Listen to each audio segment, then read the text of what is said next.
Ok. Decía yo, quiero que notemos que la derivada respecto al tiempo de este término son estos dos términos y es regla del producto, porque tanto teta punto como teta son funciones respecto al tiempo. Entonces, aquí, en este primer término, estoy derivando a teta punto y tomando a lo otro como ahí, multiplicando, ¿no? La regla de U por B.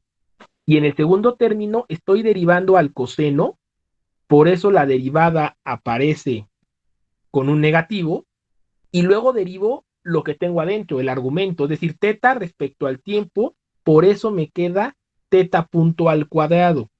Si lo estamos observando, por si no lo acabaron, Sí, profe. aguas, por favor. Por eso es importante que lo terminen,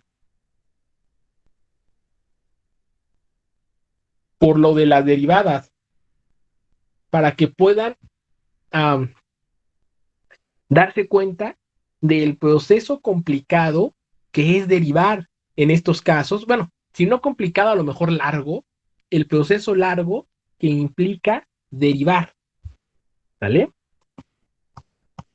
Entonces, mucho cuidado ahí en ese sentido, por favor, porque obvio, derivo respecto a U primero, pero luego me queda teta dentro de esta derivada y cuando derivo respecto al tiempo es a todo. No tiene nada que ver que aquí yo sea mi coordenada generalizada U la que estoy analizando. Es que todo teta, teta punto y U punto son funciones del tiempo. Entonces todo se tiene que derivar. ¿Va? Bueno, esa es una. Dos, cuando derivo teta, esto es más difícil. Cuando elijo a teta, mucha atención, por favor. Sí, claro, otra vez, regla del producto, derivación implícita en este término, por eso quedan dos términos aquí, regla del producto, derivación implícita. Y aquí es importantísimo algo. En muchos de los eh, sistemas de varios grados de libertad, en los, vamos a decirlo así, relativamente complejos, en los relativamente complejos,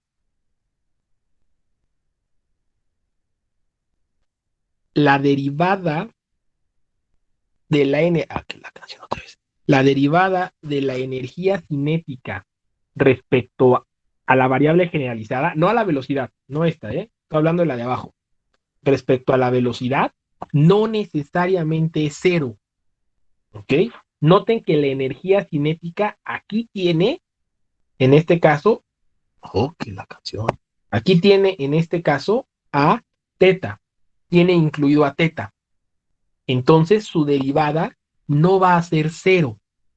Mucho cuidado con ese detalle, por favor. ¿Por qué es importante? Bueno, porque cuando yo acomodo según la estructura de la ecuación de Lagrange, según esta estructura, cuando yo acomodo estos términos, vean, por favor, que este término es este de aquí, es este de aquí, este término al cual le puede ser un signo menos, es este de aquí. Y vean que se van a cancelar, se van a simplificar. Hay que tener mucho cuidado en esa parte de las derivadas porque a veces, en los primeros casos, quizá en los primeros análisis, es muy común que la derivada de la energía cinética respecto a la variable, a la coordenada, perdón, generalizada, pues sea cero. Y entonces hay quien por ahí se le pasa y la omite, no la hace. Y al no hacerla, evitaría, por ejemplo, en este caso, poder simplificar términos, ¿vale? Entonces, mucho cuidado ahí con las derivadas, mucho cuidado, regla del producto, regla de la cadena, derivación implícita, son fundamentales, ¿vale? Y como siempre decimos, Una vez que tengo mi ecuación diferencial que tradicionalmente me queda no lineal, entonces la debo de linealizar a partir de los criterios que ahí tenemos y vean ustedes que se va a agregar ahora un nuevo criterio, ¿sale? El cuadrado de la velocidad se considera cero. Escúchenlo bien. En teoría, al ser teta muy pequeño, la derivada de teta, que es la velocidad, sería más pequeño aún. Y algo pequeño elevado al cuadrado, la derivada elevada al cuadrado, pues prácticamente se puede despreciar. Y eso me permite tener una ecuación diferencial linealizada. Eso es muy importante. Ese es un nuevo criterio. El producto de velocidades también se puede despreciar para mantener mi ecuación diferencial lineal. ¿Sale? Por supuesto que estos criterios, yo no obvio, los diferentes libros, autores y estudios han contrastado los resultados entre las ecuaciones diferenciales lineales y las no lineales, y bueno, pues las diferencias no son tan grandes, lo que da validez a despreciar ciertos términos que evitan que la ecuación diferencial sea lineal. Una vez que lo despreciamos, pues nos quedan las ecuaciones diferenciales lineales y ya las podemos resolver con métodos analíticos. Una ecuación diferencial no lineal, pues realmente es complicada resolverla analíticamente. Necesitamos valores y necesitamos un método numérico para que la solución la podamos obtener, ya sea en el software o a mano. Entonces, por eso linealizamos aguas con este nuevo criterio y recuerden ustedes, por favor, siempre linealizamos la ecuación diferencial, no las energías. Si linealizamos las energías, volamos términos importantes. Entonces, linealizamos la ecuación diferencial. Les pregunto, ¿les quedaron esas ecuaciones diferenciales?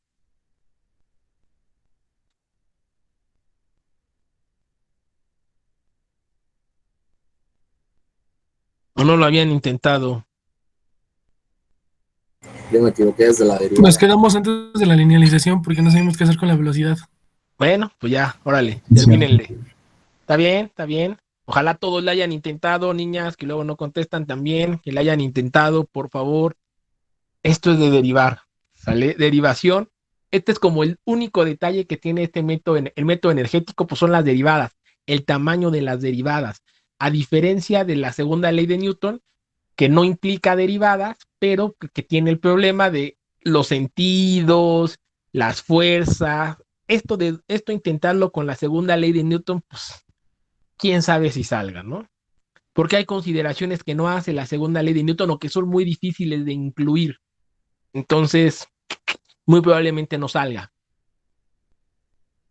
Por eso ocupamos el método energético, el seguro, el adecuado, el correcto. ¿Va?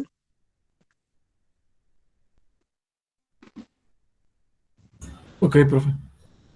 Muy bien. 5 segundos y vamos a platicar de algo importante para pasar a otros temas. El siguiente tema, les comento. El siguiente tema que vamos a revisar es rotación desbalanceada. Vamos a revisarlo en dos casos. En uno de los casos, pues es como relativamente simple. Simple, y luego vamos a ver el caso del eje flexible con el disco. ¿Sale? En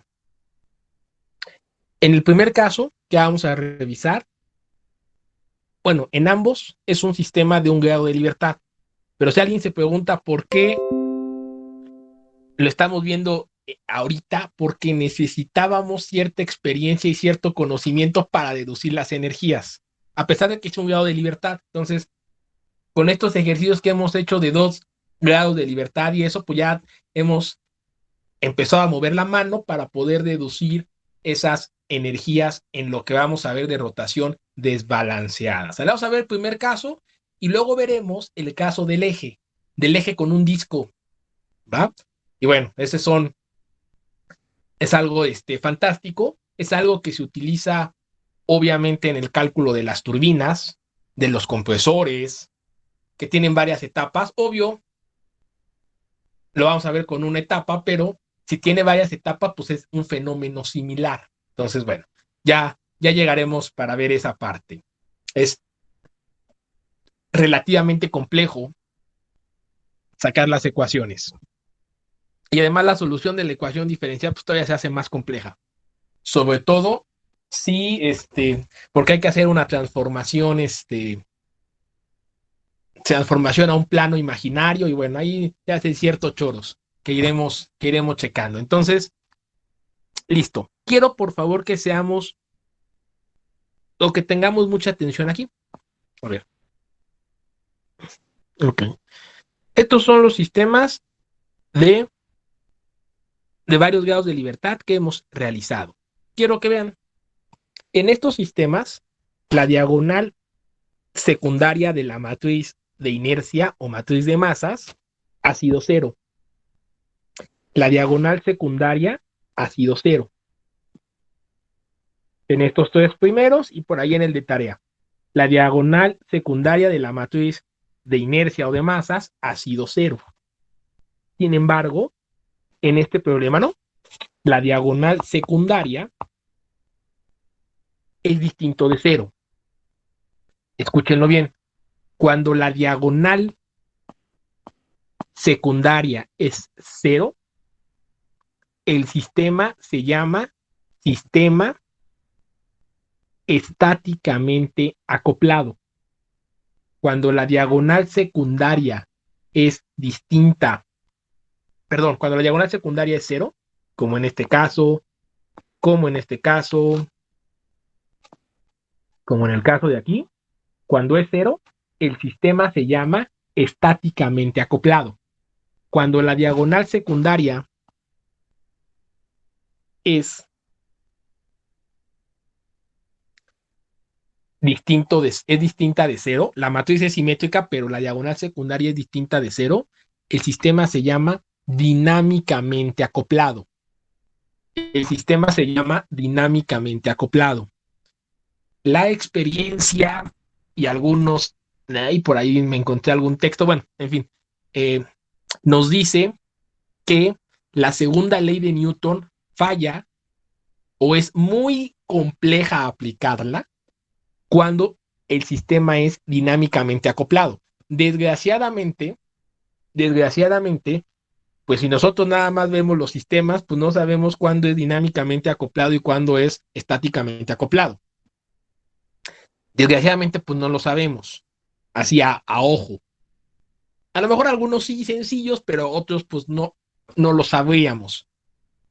Por eso es la recomendación de utilizar el método energético, porque es muy probable que la segunda ley de Newton falla en los sistemas dinámicamente acoplados, en los sistemas donde la matriz de masas es distinta de, perdón, la diagonal secundaria de la matriz de masas es diferente de cero. En esos sistemas, la segunda ley de Newton falla. El problema, insisto, es que no sabemos cuándo un sistema es estáticamente acoplado y cuándo es dinámicamente acoplado. A lo mejor en algunos sencillos sí, pero en algunos más complicados, pues no es fácil saberlo. Entonces, por eso la recomendación de la segunda ley, del uso de la ley de la ecuación de Lagrange, del método energético, siempre para no tener peligro, no correr peligro de obtener malas ecuaciones diferenciales, ¿vale? Y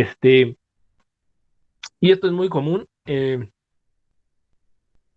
Lo vamos a hacer, no ahorita, en unas 2 semanas, la clásica ecuación para obtener el análisis del flúter de esta vibración autoexcitada, ¿no? Tenemos nuestro perfilito, los dos fenómenos, flexión y torsión.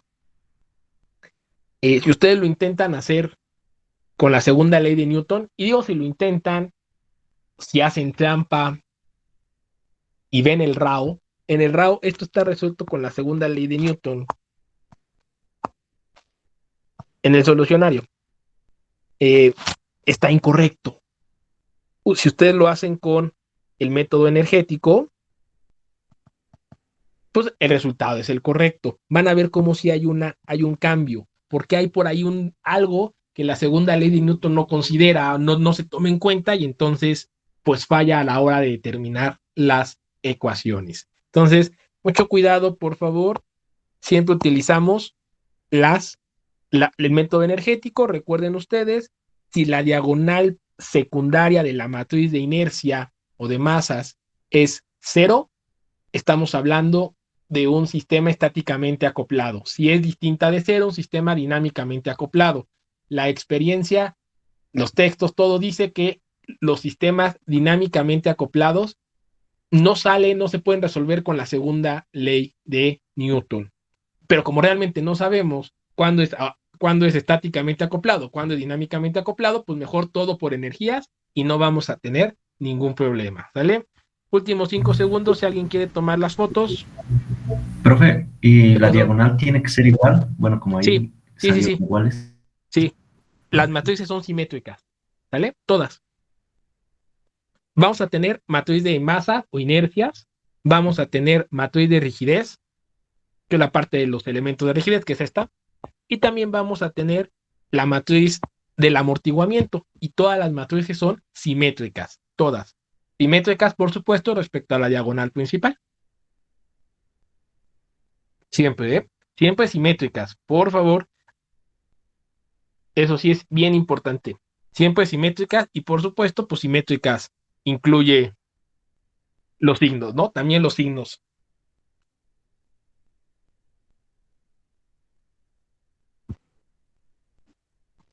¿Va? Muy bien. Listo. Entonces, momento de avanzar, momento de crecer. Siempre, ahora sí ya, el péndulo ya lo tienen que hacer. El péndulo doble. Pero las ecuaciones, bueno, las derivadas están muy difíciles, profe. Sí, sí, ese es el problema, sí. Ese es el problema. La derivada, sí. Y acuérdense que eso lo dijimos desde el primer parcial, ¿eh? Mencionamos las derivadas también difíciles. Porque es regla de la cadena, del producto, derivación implícita, sí. Sí, eso sí, no hay de otra. ¿Sale? Muy bien. Entonces vamos a ver rotación desbalanceada. Rotación, se llama esto rotación desbalanceada.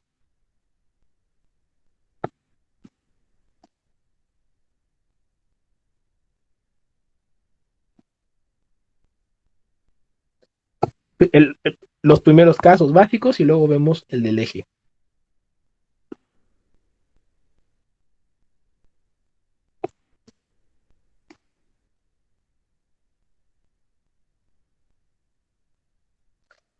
Rotación desbalanceada. ¿Vale?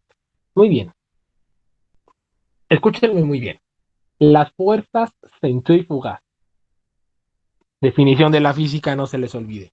Las fuerzas centrífugas desbalanceadas son fuerzas que tratan de apartar o de fragmentar una estructura que está rotando. Y esas fuerzas aparecen por imperfecciones en la manufactura. Las imperfecciones se reflejan como puntos más pesados o digamos puntos que concentran masa en ciertas localizaciones de un sistema. ¿A qué nos referimos? A ver, muchísima atención aquí. Esto funciona en diferentes cosas. Eh, Tenemos un aerogenerador ahí. No, pues no sé si me salga. Uno de 3 palas. Ya ven, ya ven que son gigantes. Aguas. Entre más grande, más complicado es esto de aquí. Entonces tenemos aquí nuestro aerogenerador, que a ver, está uno de 3 palas.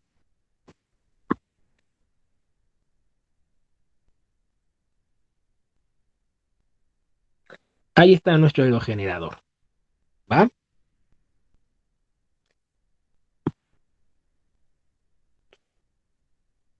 Ahí está medio feo.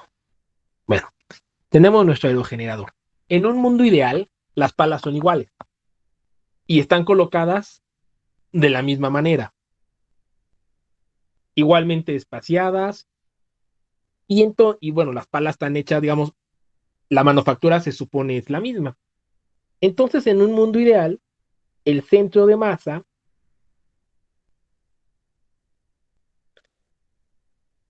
de cada una de las palas descansa en una misma circunferencia. Eso sería lo ideal, que el centro de masa de cada una de las palas pues descansara en una circunferencia igual. El problema es que siempre hay pequeñas diferencias en la manufactura, eso ya lo sabemos, siempre hay pequeñas diferencias, no nos puede, a pesar de que usáramos las mismas máquinas, no nos puede quedar igual, ni siquiera el CNC. Siempre hay pequeñísimas diferencias, ¿vale? Y las diferencias se reflejan en que es posible que los centros de masa no descansen en una misma circunferencia. Al no descansar en una misma circunferencia, eso provoca que haya una rotación desbalanceada, ¿vale? Este mismo fenómeno, este mismo fenómeno se ve en los rines, en las llantas de los automóviles. Por eso es que llevan un proceso cada cierto tiempo de balanceo para lograr, en el caso de los rines, que el centro de masa de todo el rin esté en la parte central y no esté, digamos, descentrado, porque al estar descentrado se provoca una rotación desbalanceada y la rotación desbalanceada induce vibraciones. Entre más descentrado esté el centro de masa, pensemos en un ring, las vibraciones son mayores, más y más grandes, lo que provoca que al final de cuentas, pues eso falle, ¿no? Si no se atiende este problema del balanceo, al final, pues se puede tronar todo el eje y todo, por el exceso de las vibraciones. Entonces, cuando lo llevan al balanceo, pues lo que se hace es, a partir de adicionar o quitar masitas, pequeñas masas, la computadora, por supuesto, define la posición de ciertas masas que hay que agregar, pequeñísimas, que hacen que el centro de masa de todo el ring nos quede en la parte central y se evite lo más posible la rotación desbalanceada. Insisto, esto mismo sucede en un aerogenerador, en una etapa de turbina.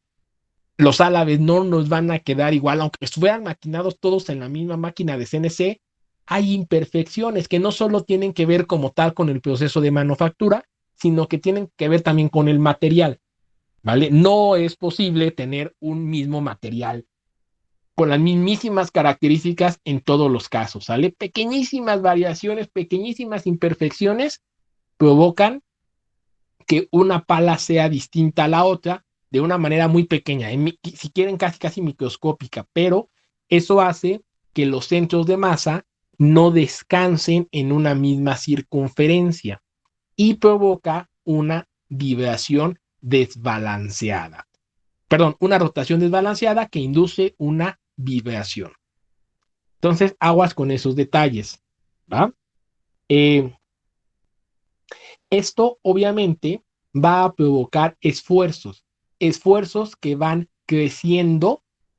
Esa vibración, la pura vibración induce esfuerzos que se van haciendo más grandes conforme la velocidad va aumentando y que al final resultan en fatiga o en grietas que posteriormente llevan a una falla, ¿vale? Por eso les digo, siempre hemos mencionado que las vibraciones son quizá más importantes que el análisis estático. Es muy factible que algo falle debido a las vibraciones a que falle debido a una situación estática. Entonces, entre más grande sea la velocidad de giro, los esfuerzos que se generan debido a la rotación desbalanceada son más grandes y eso provoca que la estructura o que el sistema falle, que los elementos estructurales se agrieten y que al final de cuentas, pues fallen. ¿Vale?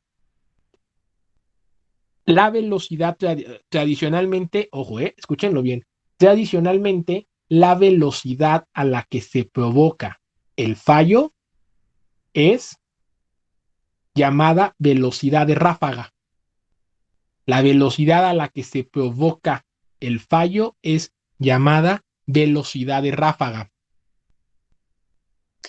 Y normalmente las velocidades de operación oscilan entre 1/10 y 1/4 de esa velocidad de ráfaga. ¿Sale? Se calcula, se simula esa velocidad de ráfaga y se sugiere que entre 1/10 y 1/4 sea la velocidad de operación para estar con ese factor, con ese margen de seguridad de que no va a haber falla por la rotación desbalanceada. La rotación desbalanceada es algo que no se puede evitar o que es muy difícil evitar, ¿sale? Sobre todo en máquinas muy grandes, ¿no? Quizá si hablamos de un ventilador, si hablamos de inclusive de una etapa de turbina, de un fan, a lo mejor de el rin del auto, sea relativamente simple evitarlo. Pero hablando de algo más grande, es cuando pues hay problemas como el aerogenerador. Ya es más complicado porque es algo muy grande. Entonces, por ahí hay que tener en cuenta ese detalle y por eso más o menos se hacen estimaciones de la velocidad de ráfaga, la velocidad a la cual se provoca la falla y pues se sugiere que las velocidades de operación sean menores. Por eso es que los aerogeneradores, por ejemplo, tienen reguladores de velocidad. Ahí digo, en un razonamiento básico, quizá, pues entre más rápido, pues más energía produciría, ¿no? Algo lógico y pues más eficiente sería. Pero el problema es que entre más rápido se hace más crítica la rotación desbalanceada y eso provoca o llevaría a un fallo. Entonces, por eso es que los aerogeneradores tienen reguladores de velocidad para no llegar, no acercarse a la velocidad de ráfaga y no tener estos fallos, ¿vale? ¿Cuál es el problema de la rotación desbalanceada? La rotación desbalanceada, al final de cuentas, se va a acoplar con el resto de la estructura. Se va a acoplar, por ejemplo, aquí con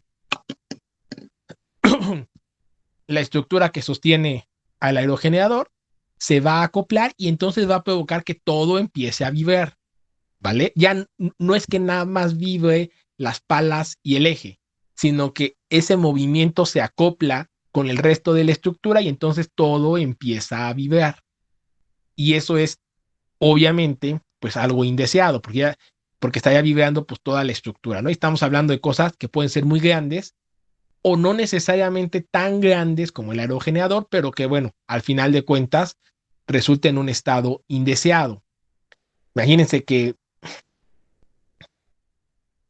pues no sé, las etapas de la turbina empiecen a vibrar, provocando que obviamente el eje vibre, el eje se deforme debido a que empieza a saltar, y bueno, pues obviamente eso provocaría un fallo en poco tiempo. Entonces, bueno, esto es lo que vamos a analizar, ¿sale? La rotación desbalanceada, que tradicionalmente es debida a las imperfecciones, lo que provoca que los centros de masa de los elementos que giren no estén alineados, ¿sale? Que los centros de masa de los elementos que giren no estén alineados. Por supuesto que otra manera o una manera de evitar la primera manera, aguas con esto, de evitar la rotación desbalanceada, obvio, es que todos los elementos que giren estén igualmente espaciados, ¿vale? Y por eso es aunque pudiera parecer de cierta forma, bueno, no, por eso es que incluso los ventiladores de casa, los pequeños, por eso ven que tienen 3 palas, podrían funcionar con 2, pero ninguno tiene una pala, porque una pala es una clara rotación desbalanceada, y eso provocaría que eso se destruyera, ¿sale? Entonces, ahí hay que tener cuidado en eso de la rotación desbalanceada. Muy bien, dicho todo esto, vamos a ver Profe, cómo se analiza. profe. ¿Qué pasó? La velocidad de ráfaga es la velocidad a la cual llega, o sea, la velocidad de falla del material. De falla de ¿O la cómo es que me estructura, perdí? de falla de la estructura. Es la velocidad a la cual se empiezan a provocar grietas. Ah, ok. Pero no, o sea, de la estructura, pero no del sistema. O bueno, es Sí, también el principio. sí. O sea, por ejemplo, a esa velocidad de ráfaga, el esfuerzo que te genera aquí en el soporte del aerogenerador puede fallar y los tornillos o el cemento, como esté soportado, puede fracturarse, los tornillos pueden zafarse y entonces pues el aerogenerador caer a esa velocidad de ráfaga. Ah, ok. Pero es el fallo de toda la estructura, de todo el sistema, no de la parte de que esté en movimiento, sino de toda la estructura. Ah, ok. Yo pensé que nada más era como, por ejemplo, las 3 palas, No. pero no. Por ejemplo, fíjate, Es de todo. hay un problema muy bueno eh, que lo podríamos intentar hacer, bueno, lo hubiéramos podido intentar hacer en vivo, es los aviones que están en el hangar, esos aviones, la estructura que sujeta al motor, los que son aviones, los del hangar, la estructura que sujeta al motor es una armadura. Esos aviones pues tienen una hélice.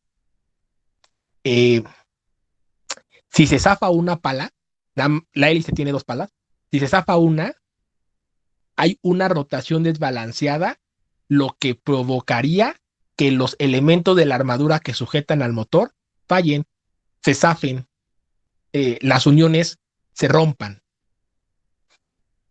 Y entonces, a la velocidad a la que las uniones de los elementos de la armadura que sujetan al motor se rompen, es lo que llamamos la velocidad de ráfaga, aunque la hélice en teoría no le haya pasado nada. Bueno, a la pala que quedó, no le haya pasado nada, ni al motor.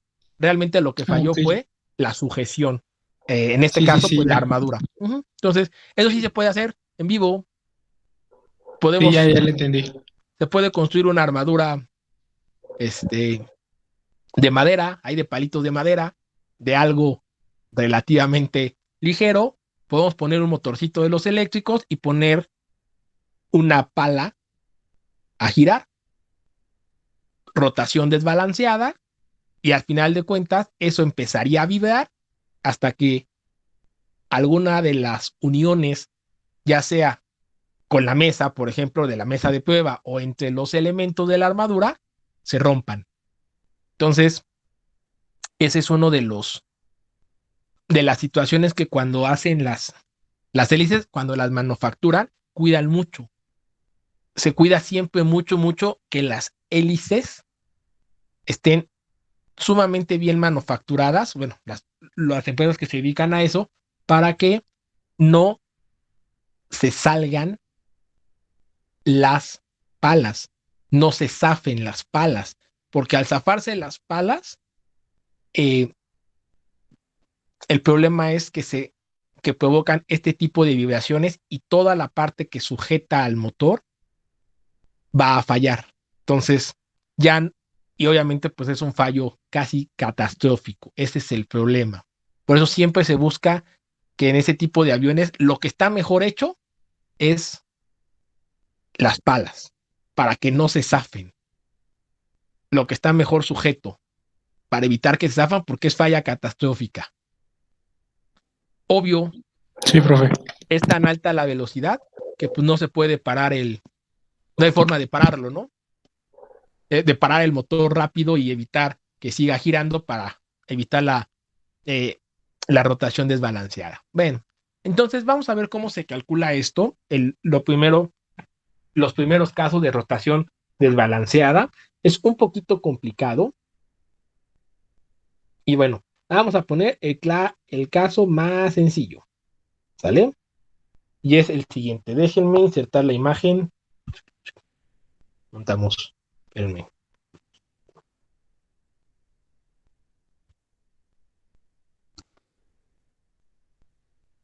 Nuestro sagrado ventilador industrial. Espérenme.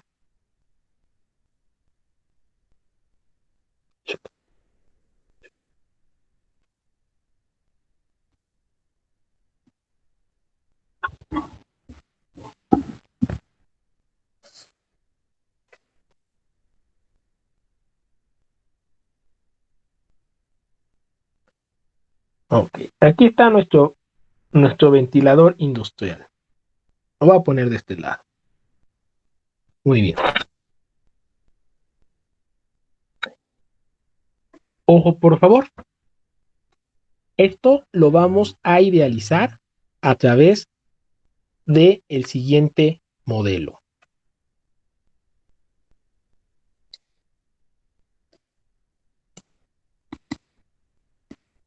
Permítanme dibujarlo. El modelo que vamos a utilizar para idealizar a nuestro ventilador industrial. Que en realidad funciona para cualquier cosa, ¿no? Que tenga palas y gire. Pero bueno, el ventilador industrial rápido.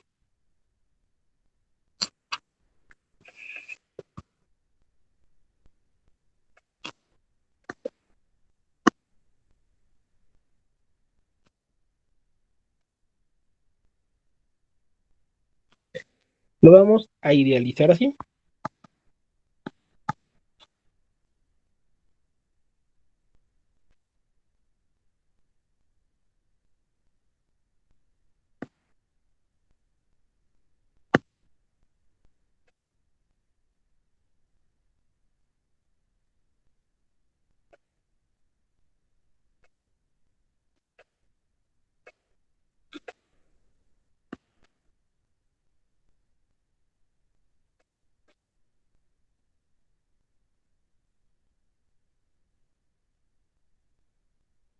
En el caso más general,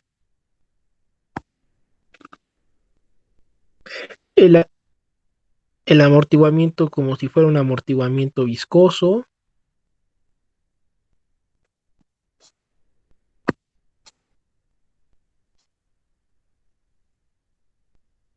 ¿Ok? Y M0, perdón, no, bueno, M representa o es la manera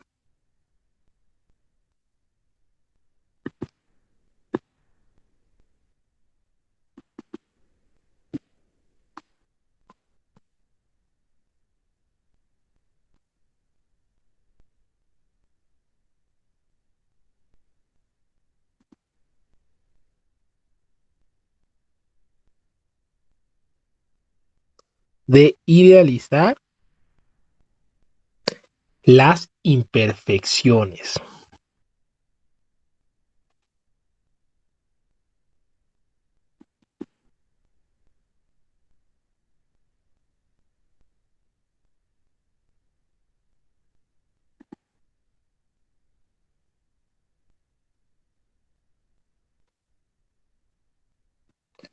De manufactura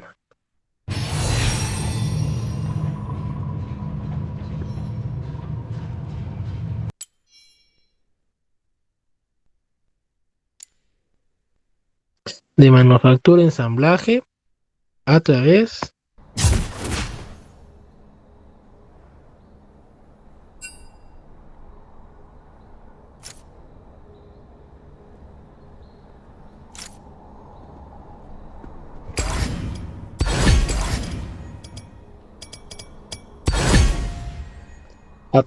de una masa excéntrica que produce el efecto equivalente. Obviamente. Muy bien. Ok. Aquí está lo importante. Voy a ponerlo acá.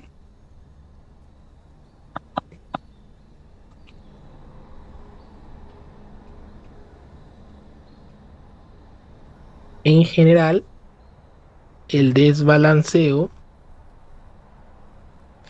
ocurre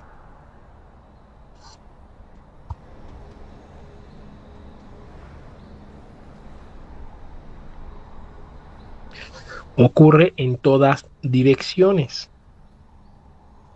Sin embargo,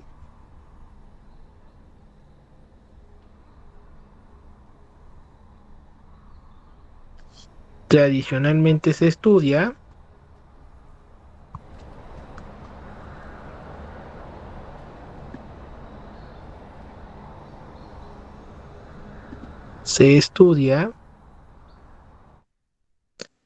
en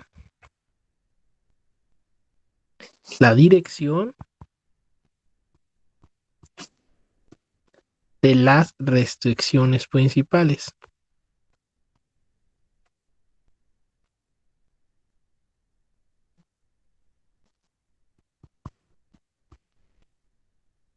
Muy bien, en nuestro caso, las restricciones principales las vamos a poner verticales, de manera que se supone que esto no tendría por qué saltar. Tampoco tendría que caminar hacia los lados, ¿vale? Tradicionalmente estudiamos que esto se quede quietecito, es decir, que no empiece a saltar.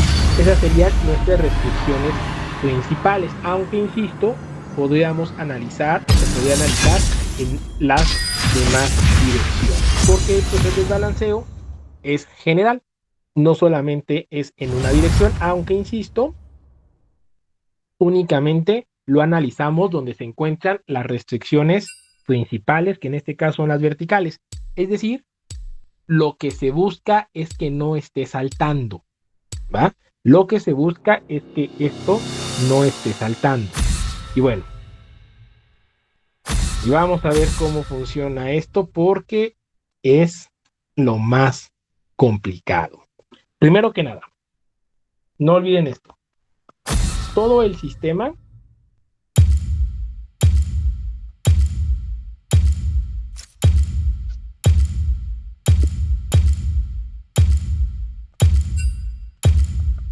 incluida la masa desbalanceada que simula el efecto,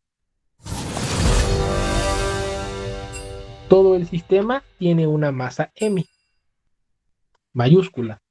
Sin embargo, al momento de separar en la masa desbalanceada, aquí esta parte nos queda una masa M menos M. ¿Vale? Así nos queda. Nos queda esa masita. M menos M. ¿Vale? Todo el sistema es de masa M, pero al momento de poner nuestra masa desbalanceada, el resto del cuerpo o el resto del sistema pues tiene una masa M, la total, menos el valor de esa masita desbalanceada. Y bueno, hay una velocidad a la que esto está girando, una velocidad angular que le vamos a llamar omega. Velocidad angular que le vamos a llamar omega. Y en este caso, debido a que las restricciones principales son las verticales, en este caso,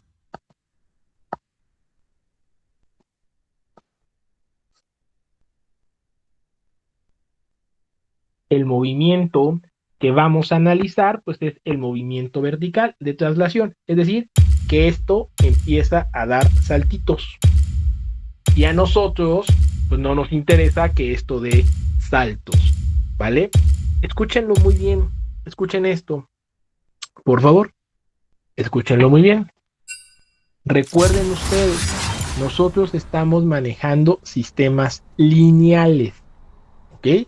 Estamos manejando sistemas lineales. Entonces, es posible que estudiemos esta restricción vertical, restricción al desplazamiento vertical, que no de saltitos hacia arriba, y calculáramos los esfuerzos que se generan. Luego podemos analizar la respuesta cuando las restricciones son horizontales, que no camine hacia los lados, por ejemplo, y podemos calcular los esfuerzos que se generen.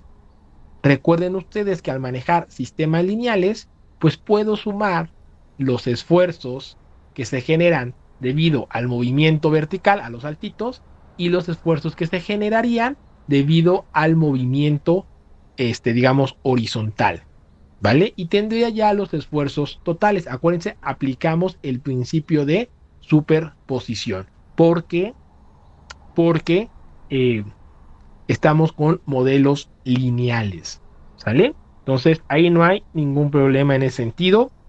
Por si alguien se pregunta, ¿también se hace horizontalmente? Sí, también se puede hacer el análisis para el movimiento horizontal, pero consideren que al final puedo sumar los dos análisis hechos de manera independiente siguiendo el principio de superposición. Correcto. Muy bien, ahí está. Mi masita, perfecta. Y ahora pues vamos a ver qué onda con las ecuaciones diferenciales o la ecuación diferencial. Es un solo grado de libertad. Solamente que lo difícil es determinar las energías. Así que, listos, suelten la mano. Ya tenemos la suficiente experiencia. Vamos con las dos fáciles. Energía potencial y la parte de esta de la disipación. Y luego, energía cinética. ¿Están listos o no?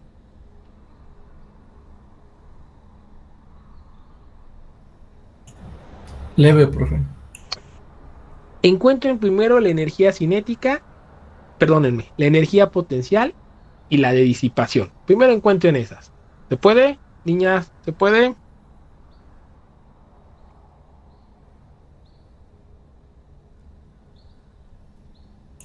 Sí, profe. Niños, Sí, profe. órale. Encuentren las energías.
¿Listo?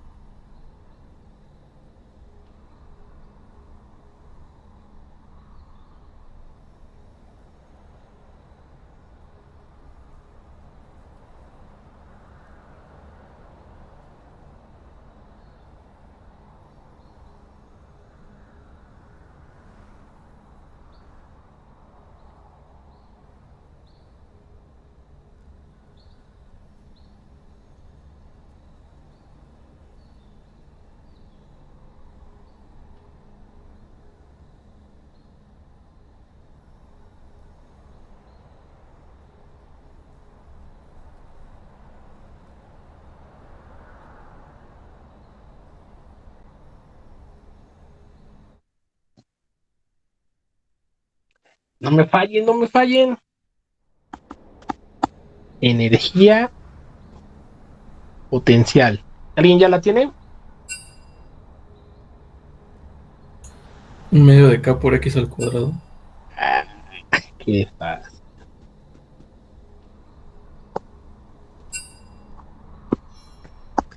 Un medio de K por X al cuadrado. Está bueno.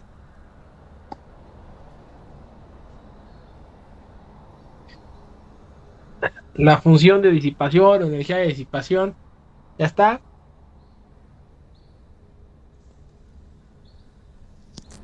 Un medio de C por X puntito al cuadrado.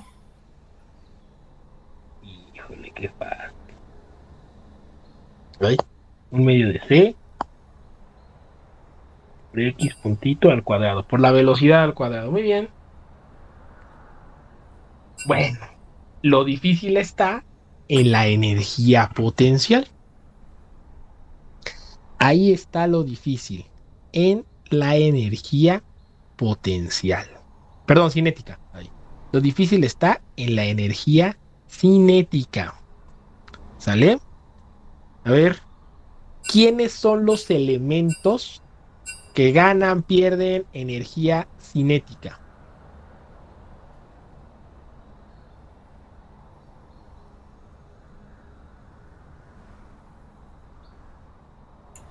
La masa del ventilador y la masita. La masa de todo el sistema, el cuadro negro, pensémoslo así, y la masa M, que representaría pues la masa descentrada. Muy bien.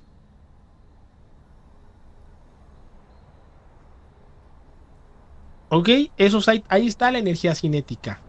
Pregunto, ¿cuál sería la energía cinética del cuadrito negro? Piénsenle bien. La energía, o sea, la energía cinética del sistema es la energía cinética del sistema sin considerar la masa descentrada más la energía cinética de la masa descentrada. Dale, lo voy a poner aquí. Está con otro color.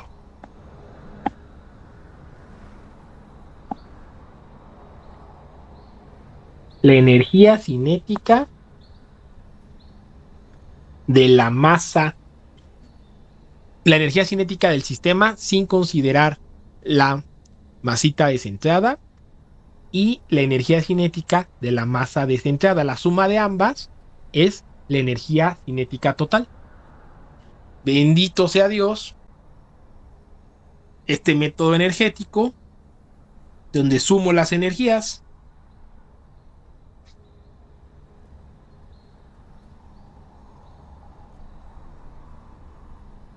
Primero la energía cinética del cuadrito negro. ¿Vale? Primero esa.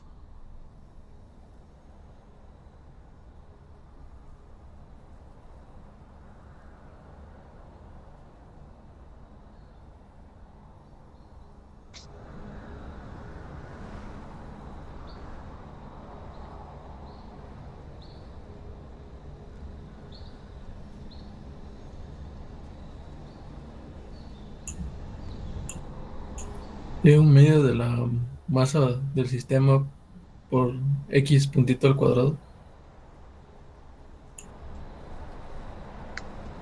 Ay, en medio de la masa. Uh-huh. Y esto se debe a que esa masa, el cuadrito negro, pensémoslo así para identificarlo rápidamente, únicamente experimenta desplazamiento vertical. ¿Está bien? Y ahora va lo difícil. ¿Cuál es la energía cinética de la masa descentrada? Pensémosle bien. ¿Sale? Ya tenemos en teoría experiencia. Pensemos bien cuál es la energía cinética de la masa descentrada.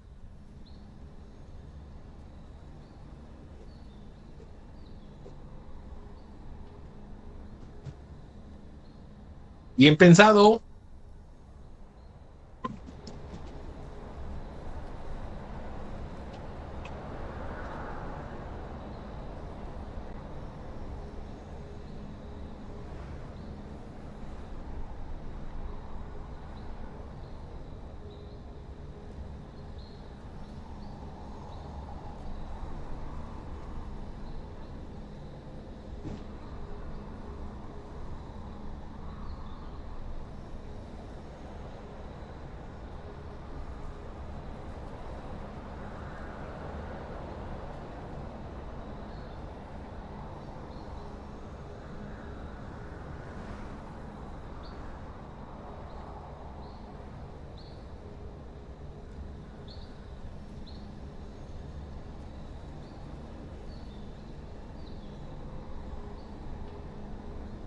Bien pensado.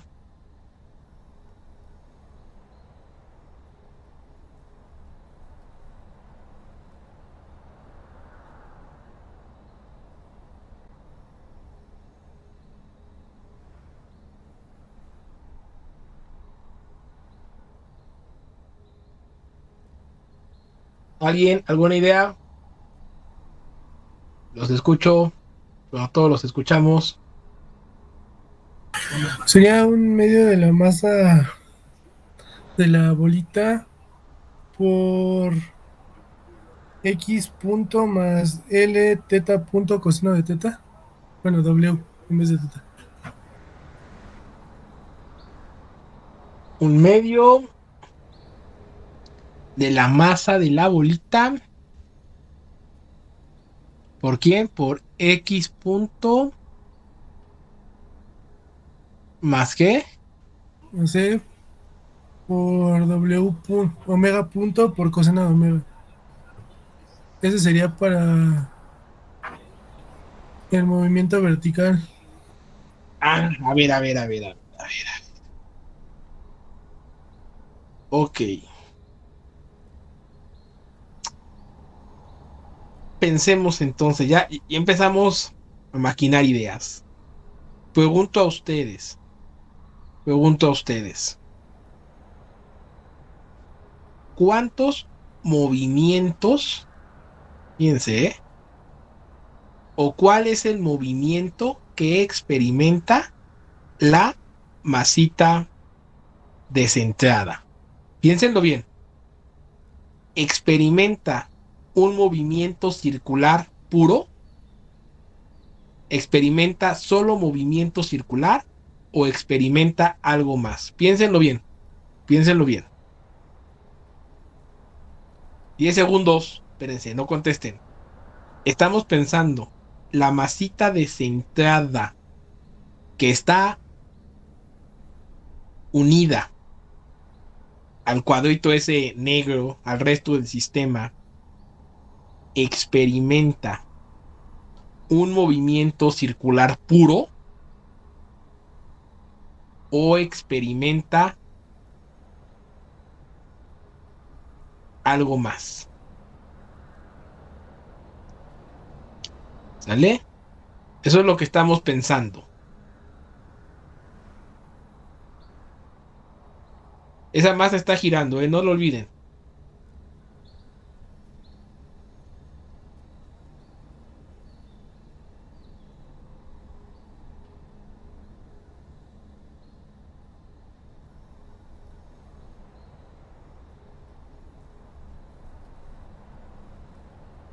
No lo olvidemos.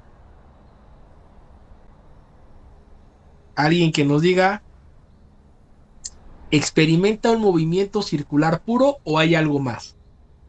No, no es un movimiento circular puro, porque como el cuadro negro está moviéndose hacia arriba y hacia abajo, también provoca que la masa se mueva hacia arriba y hacia abajo. No solo está rotando. No. Excelente. Ya le estamos agarrando el pex a esto. Entonces, aquí no hay un movimiento circular puro. No existe un movimiento circular puro porque la masita está atada al cuadrito negro, al resto del sistema, el cual está moviéndose verticalmente. ¿Vale? Muy bien. Correcto. Ya le estamos agarrando la onda. Entonces, fíjense muy bien. Vamos a poner aquí un sistemita de coordenadas. Aquí en este punto. No hay problema en dónde lo pongamos. ¿Va? ¿Sale? Y yo lo que quiero, fíjense muy bien, esto es un poquito complicado, ¿eh? Yo lo que quiero es que encuentren a U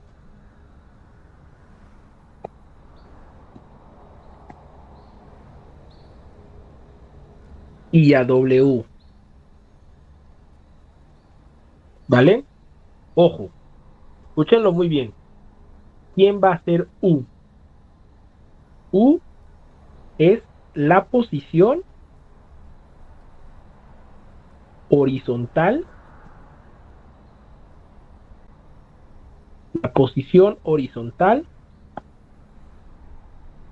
de M, de la masita descentrada, la posición horizontal de M en cualquier instante.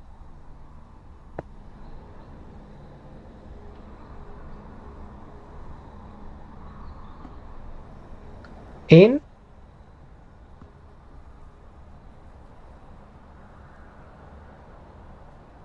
cualquier instante. Y entonces quiero que también encuentren a W, la posición vertical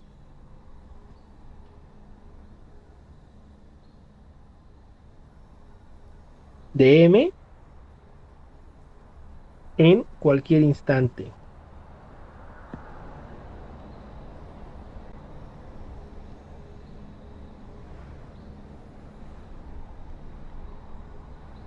Sale, obvio, ambas expresadas,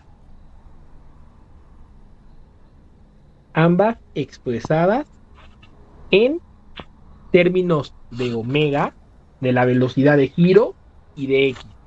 ¿Va? A ver, solitos. La posición horizontal en cualquier instante, U en función del tiempo, y la posición vertical en cualquier instante, ¿sale? Aquí tenemos una instantánea del movimiento, entonces, denle, solitos.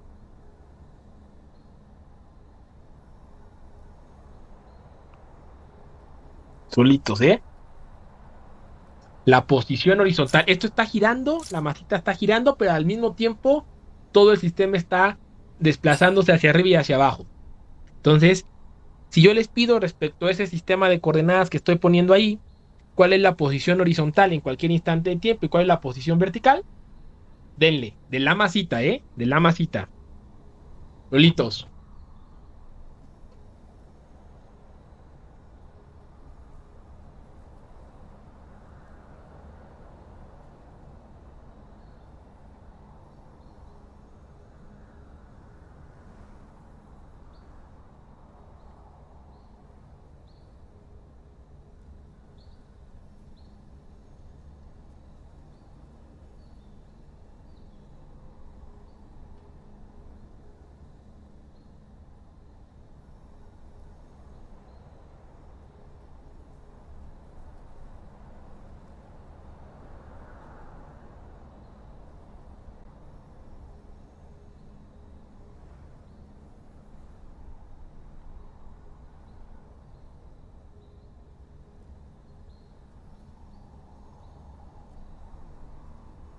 ¿Sale?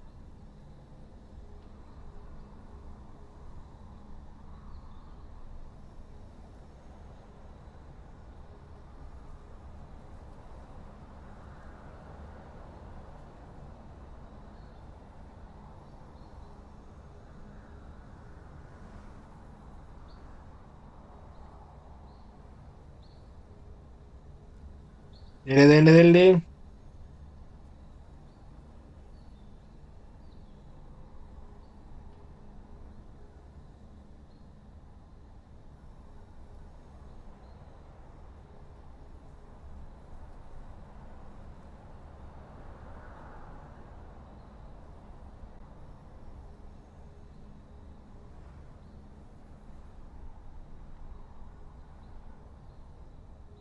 Posición horizontal y posición vertical de la masita en cualquier instante de tiempo.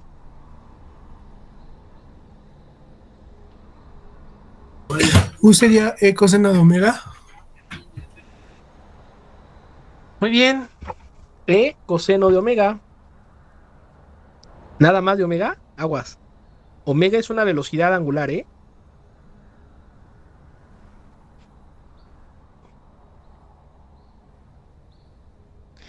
De omega t.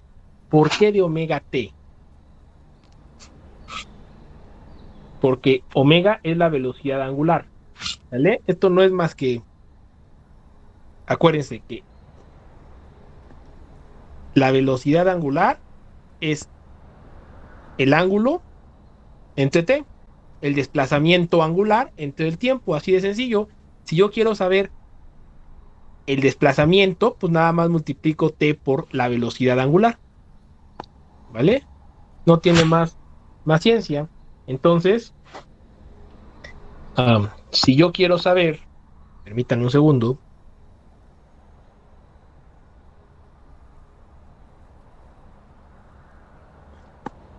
acuérdense, movimiento circular. Si yo quiero saber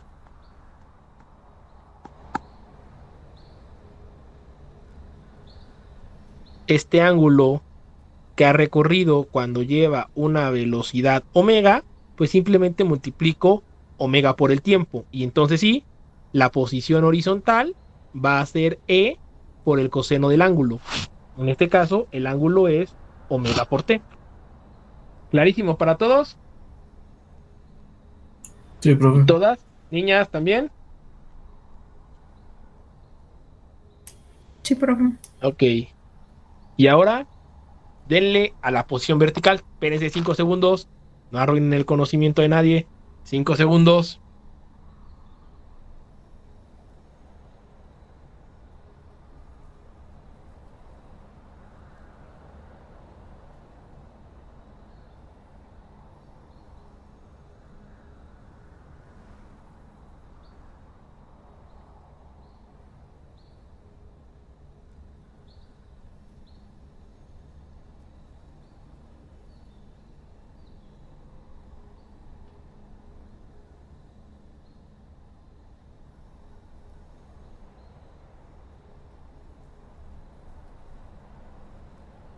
No arruinemos el conocimiento.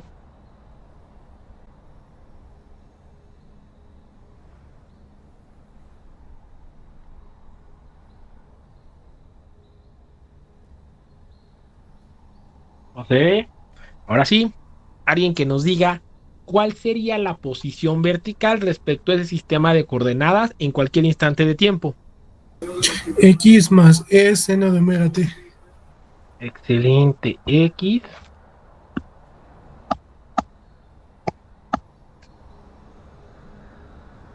más E seno de omega t. Perfecto.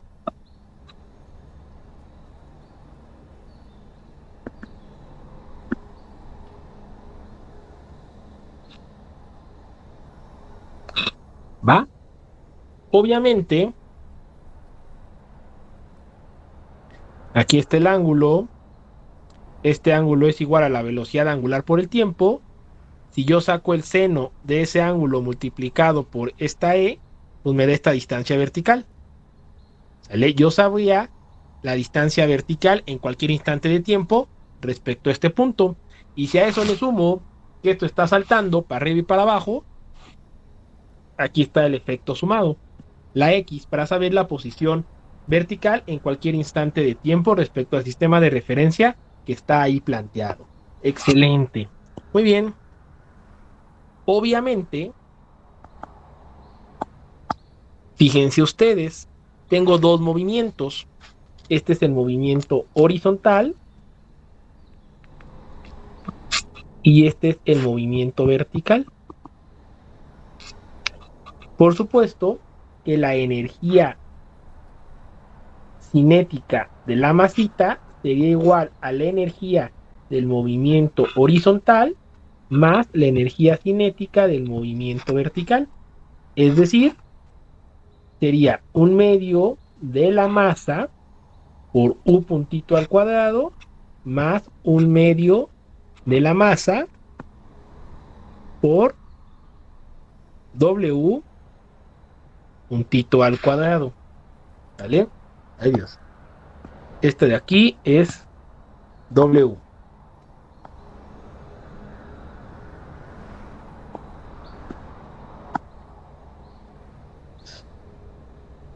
Esta de ahí es W.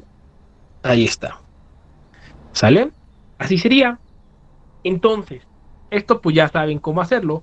Derivan respecto al tiempo y pues obtienen las velocidades. Ahorita lo ponemos. Antes de irnos, y bueno, antes de esto, no se les olvide, obvio,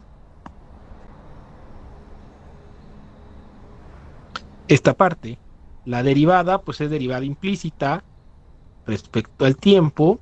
Entonces nos quedaría E multiplicado por omega, con un signito menos,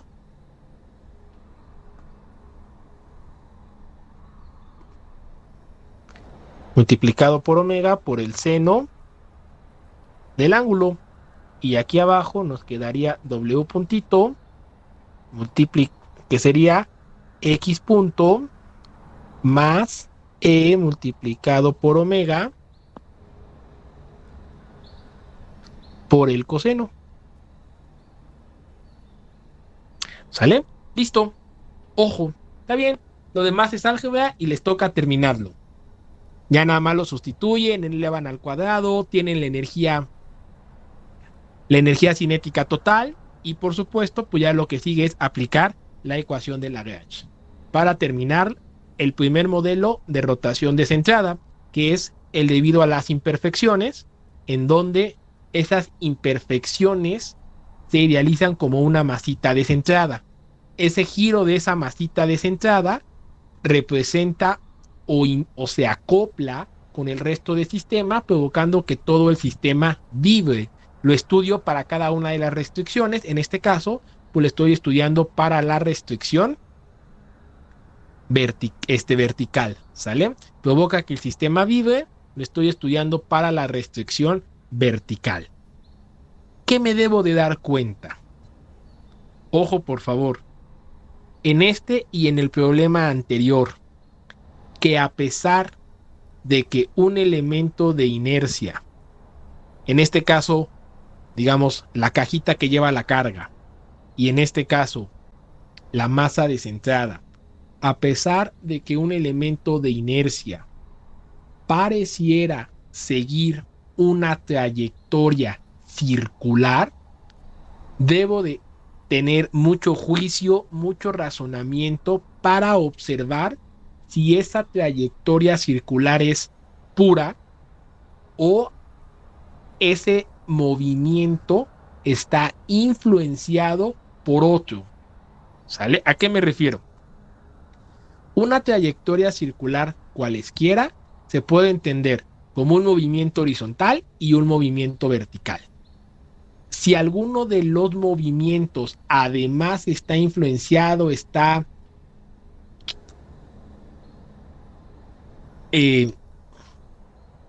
modificado por otra situación, entonces ya no puedo estudiar a esa masita como si fuera un péndulo en puro movimiento circular.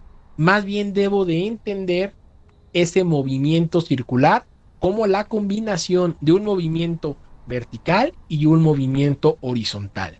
¿Sale? Donde el movimiento, en este caso el movimiento vertical, está afectado por el movimiento de todo el sistema. Y aquí en este caso, el movimiento horizontal era el que estaba afectado por el movimiento de todo el sistema. Entonces, debo de ser siempre muy precavido y darme cuenta si el movimiento circular que aparentemente tiene mi elemento de inercia es puro o en realidad tengo que entender ese movimiento que tiene el elemento de inercia como una combinación de un movimiento circular, perdón, como una combinación de un movimiento horizontal y uno vertical, en donde alguno de esos movimientos, horizontal o vertical, puede estar influenciado por algún otro movimiento del sistema, ¿vale? Entonces, mucho cuidado en ese sentido, porque es a partir de ello que yo puedo determinar correctamente mi ecuación diferencial. Entonces, ¿podemos confiar en ustedes en que terminen? ¿Se puede o no? Sí, profe. Órale, sencillo. Ahí vamos, caminando. Entonces, acuérdense, rotación desbalanceada es la manera en que se analizan los elementos que obviamente están girando cuando hay imperfecciones. Imperfecciones debido a la manufactura, debido a los ensambles. ¿Vale? Muy bien. No se diga más.